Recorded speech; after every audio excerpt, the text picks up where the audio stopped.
Bienvenidos a ACN Noticias, un espacio para conocer la actualidad de la Iglesia en todo el mundo y la realidad de los cristianos que pasan necesidad y que sufren persecución a causa de su fe. Escucharemos 3 historias que nos develan la realidad de la Iglesia en diferentes lugares del mundo. Atendamos. ACN se alegra por la liberación de sacerdotes en Nicaragua, pero persiste la preocupación por la falta de libertad religiosa. 19 clérigos han sido liberados y expulsados del país, sumándose a las ya decenas de exiliados de los últimos años. Las restricciones a la libertad religiosa continúan en un país donde 4 de las 9 diócesis actuales tienen obispos exiliados en el extranjero, ha señalado Regina Lynch, presidenta ejecutiva de la Fundación ACN. La Fundación Pontificia Internacional ACN ha acogido con satisfacción la noticia de la liberación de 19 clérigos que estaban encarcelados en Nicaragua por denunciar injusticias y violaciones de los derechos humanos o simplemente por intentar actuar con libertad. No obstante, ACN también se muestra preocupada por el hecho de que se hayan visto obligados a abandonar el país y por la continua represión de la libertad religiosa en este estado iberoamericano. La liberación fue anunciada por el gobierno nicaragüense mediante un comunicado oficial acompañado de una lista con los nombres de los liberados y desterrados, 2 obispos, 15 sacerdotes y 2 seminaristas. El grupo fue puesto en libertad el domingo 14 de enero y llegó a Roma ese mismo día, con la excepción de uno de ellos, que permaneció en Venezuela por problemas de salud. Entre los liberados se encuentra el obispo de Matagalma, Monseñor Rolando Álvarez, detenido en agosto de 2022, que tras haberse negado en 2023 a exiliarse a Estados Unidos, había sido condenado a 26 años de prisión, y el obispo de Ciuna, Monseñor Isidoro de Carmen Mora Ortega, detenido por mencionar a Álvarez en una homilía durante una fuerte represión en diciembre. La presidenta ejecutiva de ACN, Regina Lynch, ha acogido con cierta cautela la liberación de los clérigos, señalando su alegría, pero también la preocupación por la falta de libertad religiosa en Nicaragua, que aún permanece. Es una buena noticia que el obispo Rolando Álvarez ya no esté en prisión, pero no hay que olvidar que ha estado encerrado durante 16 meses. Esperemos que reciba el apoyo necesario para recuperarse después de su largo periodo de detención. ACN también celebra la liberación del otro obispo, de los 15 sacerdotes y los 2 seminaristas que permanecieron en prisión durante un periodo más breve, pero también debemos destacar lo tremendamente injusto que es que se hayan visto obligados a vivir separados de sus feligreses y sus familias. Hay mucha incertidumbre y miedo en el seno de sus comunidades, manifestó la directiva. Esta liberación y exilio de numerosos clérigos parece encajar en el modus operandi del régimen contra la Iglesia y sus miembros. En octubre de 2023, otros 12 sacerdotes fueron excarcelados y enviados al Vaticano y anteriormente, en febrero de 2023, otro grupo tuvo que emprender un exilio forzado a Estados Unidos. La presión internacional, tanto política, desde Washington hasta el Alto Comisionado de la ONU para los Derechos Humanos, como mediática, se ha intensificado en las últimas semanas en un contexto de represión que tiene pocos precedentes en Iberoamérica. El Vaticano, por su parte, no ha emitido ninguna declaración oficial. Su medio oficial, Vatican News, anunció la liberación, pero el tono utilizado en el artículo contrasta radicalmente con el optimismo expresado en el comunicado de prensa del gobierno nicaragüense respecto a su relación con la Santa Sede. El exilio forzoso de este último grupo de sacerdotes se suma a la creciente lista de clérigos que han tenido que abandonar el país desde cuando el régimen iniciara su creciente opresión contra la Iglesia, entre ellos el nuncio apostólico Valdemar Stanislav Sommertag, que fue expulsado en marzo de 2022. La expulsión de sacerdotes ya está planteando dificultades pastorales y administrativas en algunas diócesis. 3 diócesis nicaragüenses tienen actualmente obispos exiliados: Matagalpa y Estelí, diócesis dirigidas por Monseñor Álvarez, y la diócesis de Ciuna. En 2019, el obispo auxiliar de Managua, Monseñor Silvio Báez Ortega, también se exilió por correr peligro su seguridad personal. Otra diócesis tiene un obispo que supera la edad de jubilación y el arzobispo de Managua, cardenal Leopoldo Brenes, cumplirá 75 años en marzo, informa Regina Lynch. Desde el año 2022 han sido detenidos por lo menos 50 sacerdotes en Nicaragua. Según algunas estimaciones, alrededor del 15% del clero del país vive ahora en el extranjero. Algunos se han exiliado por miedo a ser detenidos, otros fueron deportados por el régimen y a un tercer grupo se le negó entrar de nuevo en el país tras viajar al extranjero. El gobierno también ha deportado a religiosos extranjeros como las Hermanas de la Caridad de la Madre Teresa de Calcuta, que se dedica a atender a los más pobres y necesitados.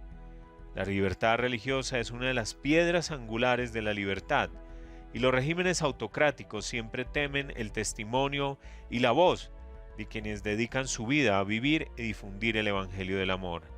Las restricciones a la libertad religiosa continúan en un país donde 4 de las 9 diócesis actuales tienen obispos exiliados en el extranjero. Recemos para que la Iglesia y el pueblo nicaragüense sean algún día libres de decir lo que piensan y de practicar su fe sin miedo y sin repercusiones, concluyó Regina Lynch, presidenta ejecutiva de ACN. Irak. ACN ayuda a una escuela católica a construir una nueva guardería. Gracias a la generosidad de los benefactores de la Fundación ACN, una escuela católica de Erbil ha podido ser ampliada con una guardería para dar cabida al creciente número de alumnos en edad preescolar. La educación es vital para la supervivencia de la comunidad cristiana iraquí que tanto ha sufrido en el pasado y sigue enfrentando graves dificultades. Las privaciones económicas y el desempleo son los mayores problemas que afrontan actualmente los cristianos de este país de Oriente Próximo. Para permanecer en su tierra, los cristianos necesitan encontrar empleos estables. La educación desempeña un papel crucial en el desarrollo de las habilidades necesarias para garantizar trabajos seguros. En un país donde la minoría cristiana sufre a menudo discriminación y donde los cristianos son tratados con frecuencia como ciudadanos de segunda clase, muchos padres desean enviar a sus hijos a una escuela católica. La escuela Mar Kardak se encuentra en Ankagua, un suburbio de Erbil, la capital del Kurdistán iraquí y tercer ciudad más grande del país. La escuela fue inaugurada por la Arquidiócesis Católica Caldea de Erbil en 2011. En ella se matriculan niños de edades que van desde el jardín de infancia hasta la secundaria. En la escuela se enseña a los alumnos a centrar su vida en Cristo y se les prepara para difundir la palabra de Dios y educar a sus futuros hijos en la fe. Además de su espíritu católico, Mar Kardak se distingue de otras escuelas iraquíes por centrarse más en el pensamiento crítico que en aprender lecciones de memoria y por ofrecer formación integral a los alumnos para la mente, el cuerpo y el alma. Erbil se convirtió en 2014 en el hogar de muchos cristianos iraquíes que huyeron del Estado Islámico desde las localidades cristianas de la llanura de Nínive y Mosul. Esto, unido a la excelente reputación de la escuela, ha hecho que el número de alumnos haya ido creciendo de forma constante. En 2022, la escuela contaba con 460 alumnos, 109 de ellos en edad preescolar. Debido al creciente número de inscripciones, la escuela se quedó pequeña para dar cabida a todos los alumnos. Por ello, la arquidiócesis pidió ayuda a la Fundación ACN para construir una nueva guardería junto a la escuela. Así se conseguiría al mismo tiempo liberar espacio en los edificios principales para los alumnos mayores y acoger a más niños en edad preescolar. El nuevo jardín de infancia ya ha sido inaugurado. Cuenta con 6 aulas y un patio de recreo para que los niños jueguen y aprendan. Para apoyar a los cristianos de Irak a permanecer en su patria, ACN ha contribuido con aproximadamente 250.000 euros a la construcción de la nueva guardería. Para Farah, madre de una alumna de 5 años, la construcción del nuevo recinto ha sido un sueño hecho realidad. Otra madre, Luma, cuyo hijo tiene 4 años, dice a ACN: "El jardín de infancia ha traído alegría y un enorme beneficio a nuestra comunidad.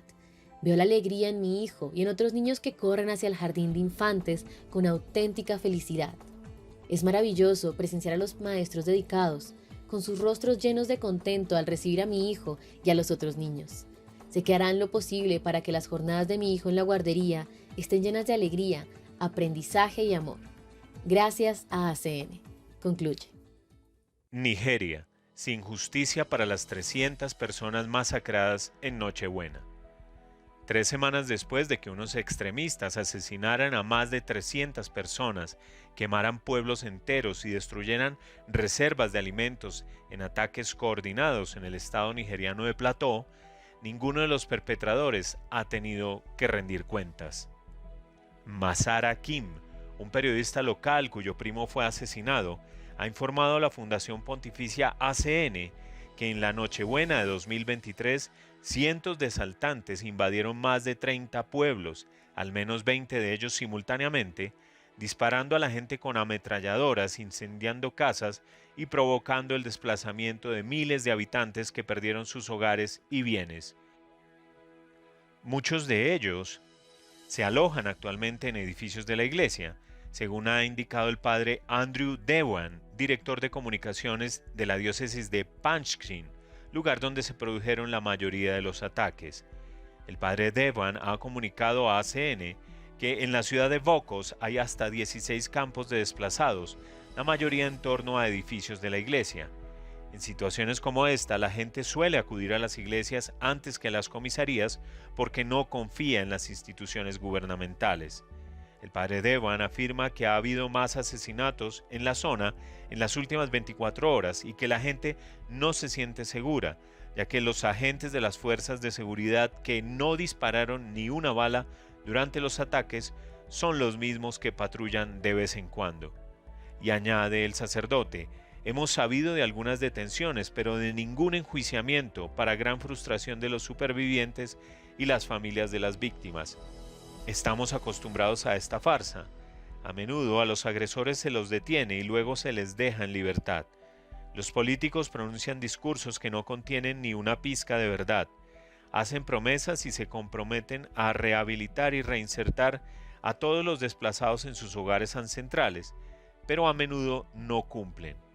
Agrega que algunos granjeros que regresaron a los campos de cultivo tras los ataques vieron cómo los pastores fulanis destruían sus cosechas y otros alimentos.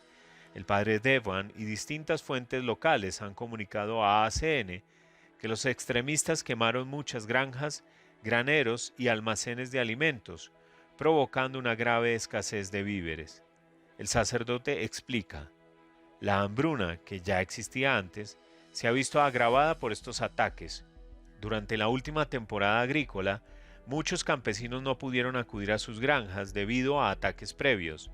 Los que consiguieron cultivar y recoger sus cosechas se han encontrado con que todo ha quedado reducido a cenizas en este último episodio de atentados. El padre Devan sostiene que los terroristas tenían en su punto de mira a las comunidades cristianas, por lo que considera ridícula la narrativa que presenta la masacre como un mero conflicto por las tierras entre pastores y agricultores, carente de un elemento religioso. Decir que lo que ocurrió fue un enfrentamiento entre agricultores y pastores es sugerir que solo fueron atacados los agricultores que trabajaban en sus granjas. Sin embargo, la gente estaba en su casa, era de noche, era domingo y la gente no trabaja en las granjas los domingos. El 99% de los asesinados estaban en sus casas. Algunos los mataron mientras dormían, comenta el padre Devan. Según fuentes locales, muchas de las víctimas eran mujeres y niños. Jalan Mandog, un superviviente que ha perdido a 10 familiares en la masacre, afirma que los ataques tenían por objetivo atacar a los cristianos e interrumpir la celebración de la Navidad, además de apoderarse de las tierras de estas comunidades. Jalan ha explicado que él y otros aldeanos intentaron defender a sus familias, pero los atacantes les superaban en número y ellos carecían de armas para defenderse de los agresores. El padre Devan ve similitudes entre la situación en Nigeria actual y la experiencia de la primera generación de cristianos. Intentamos mostrar paralelismos con los relatos de la iglesia primitiva sobre cómo se perseguía a los cristianos, recogidos en el libro de los Hechos de los Apóstoles. Nuestra tarea es seguir predicando, difundir esperanza y tener fe en que algún día las cosas mejorarán. Impactante realidad que nos hace reflexionar sobre los privilegios que tenemos como cristianos de Occidente y nos interpela en nuestra manera de obrar. Gracias por escucharnos y por brindarnos su compañía. Los esperamos en nuestra siguiente emisión. Dios los bendiga.